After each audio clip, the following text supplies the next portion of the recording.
Ladies and gentlemen, les majorettes sont là ou pas? Il n'y a pas de majorettes. On veut voir les majorettes. Ah oui. Ah oui, non, mais si on envoie les majorettes tout de suite. Parce qu'il y a un truc sur. Il y a un retour là.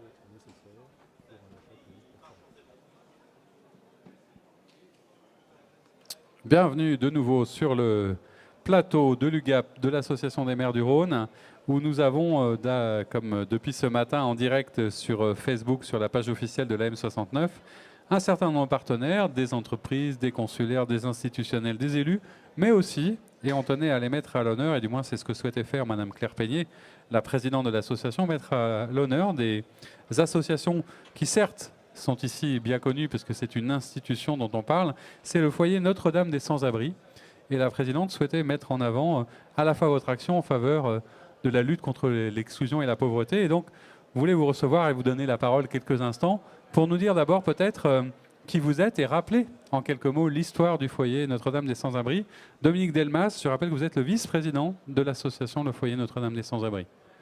Merci de nous donner la parole aujourd'hui. Merci à vous d'être là. Et avant tout, je voudrais rappeler que le foyer existe depuis 1954, à l'initiative de notre fondateur Gabriel Rosset, qui, face à la misère, a commencé à ouvrir un café dans la Guillotière. Et aujourd'hui, 60-70 ans après, on accueille plus de 1000 personnes tous les soirs. On distribue 400 000 repas par an. Et on s'appuie sur 4 fondamentaux qui sont accueillir, héberger, accompagner et insérer. Et c'est notre ligne de conduite. Votre mission et votre ligne de conduite. Alors vous êtes une association, ça veut dire que ça fonctionne avec des bénévoles. Comment est-ce que ça se passe? Vous avez un budget qui vient, je suppose, des dons. Moi, je vous le disais en aparté tout à l'heure, à titre personnel, je suis lyonnais et je passe très souvent les samedis au bric-brac et au foyer de Vèze où je trouve toujours des merveilles et où j'apporte avec plaisir tout ce qui n'est plus utile à la maison. Donc je vois à peu près à quoi ça ressemble. Mais il y a beaucoup de bénévoles. Comment ça se passe, l'organisation? L'originalité de notre association, c'est que ça s'appuie sur 2 pieds. Hein. Il y a 250 salariés, équivalent temps plein, et puis 1400 bénévoles. La gouvernance est tenue par les bénévoles, mais on s'appuie sur des salariés parce que la tâche est immense. Alors, qu'est-ce que font les salariés? Vous me disiez, votre budget est à peu près 20 millions d'euros, c'est ça, par an? 20 millions d'euros. Dont presque plus de la moitié provient 55% proviennent des collectivités et de l'État pour des prestations que nous réalisons pour l'État ou des aides, des subventions. Et puis le reste, on va le chercher alors à travers des bric-à-brac. On a 6 bric-à-brac à travers Lyon, mais aussi des dons. Et on a des campagnes très régulières d'appel de dons, comme toutes les associations. D'accord. Et d'ailleurs, vous ferez l'annonce tout à l'heure, mais il ne faut pas l'oublier, il y a la grande brocante du foyer qui est à Gerland, c'est ça, les 4 et 5 novembre. C'est le grand événement de la rentrée. De l'année.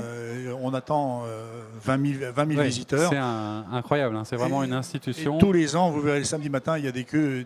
Alors, on n'attend pas longtemps, mais il y a des queues à l'entrée pour bénéficier de la vente. C'est une belle initiative. Un dernier mot peut-être, parce que ça pourrait surprendre certaines personnes qui nous regardent, le lien avec l'Association des maires du Rhône, enfin, le lien avec les collectivités, au-delà de la mise en avant de ce que vous faites, comment vous travaillez avec les élus un peu au quotidien? Alors, Madame Peigné a souhaité nous inviter, parce que nous sommes invités à ce congrès, parce qu'elle est très sensible aux soucis de l'exclusion.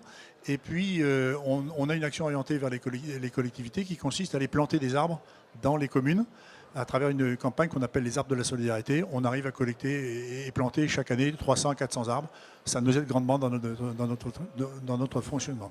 Eh ben, merci beaucoup d'être venu nous voir. Un grand merci, un grand bravo pour votre action et votre initiative qu'on salue, qu'on tenait à mettre en avant. Donc, on le rappelle, la grande brocante 4 et 5 novembre à Gerland, le foyer Notre-Dame des Sans-Abris. Merci à vous, bonne journée. Et puis, on vous retrouve sur le site Facebook, la page officielle de la M69. Merci, à bientôt. Merci beaucoup.